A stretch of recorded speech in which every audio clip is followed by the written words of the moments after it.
Hello and welcome, it's Terry Tillaart here. I want to welcome to another episode. Today I want to talk about this idea of what I call the spaghetti approach.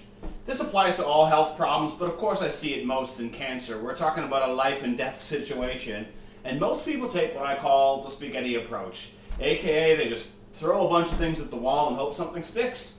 They spend a little bit of time on the internet. They find out that they saw one article on the Google forum that says baking soda is good, and then they found another article said that this magic essential oil is good, and then they heard that hemp was good, and then they heard that carrot juice was good.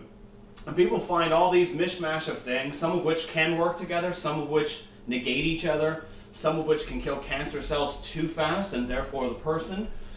We see all kinds of different patterns. It's not a strategic approach.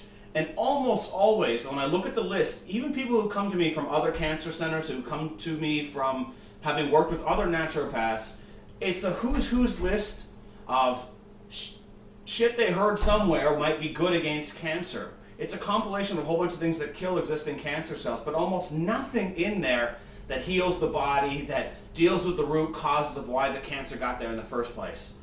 In other words, they're treating natural medicine just like chemo. So they may kill off the existing cancer cells, but they're not cancer-free.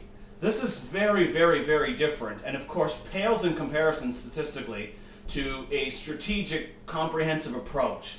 An approach where you test and measure things, an approach where you look at all the root causes, all the potential multifactorial root causes, where you look at making sure that the body's going to be healthy long term, that you're building up a real immune system so the person can defend themselves when the whole thing's over.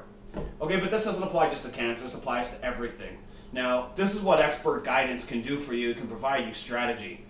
This is much different than the spaghetti approach, and of course, when you're betting your life on it, especially in a survival situation, it's really foolhardy. And here's the other caveat, and this may sound harsh, but it's well-intentioned, but these are people who don't understand health all that well. The odds are they wouldn't have got sick in the first place, and yet they somehow think that they're perfectly qualified now to make judgment calls about what can and can't be combined and how they're going to formulate a strategy to get back to health. It's really not that sane, it's not strategic, it's not wise, and worst of all, a lot of people on the internet are being proponents and advocates of this, treating natural medicine allopathically, acting just like medical doctors with plant-based substances. Make sure you're not one of them. Anyway, that's all I want to say for today's message. I'm Terry Tillaart signing out. Thank you. Have a great day, and we'll catch you in the next episode.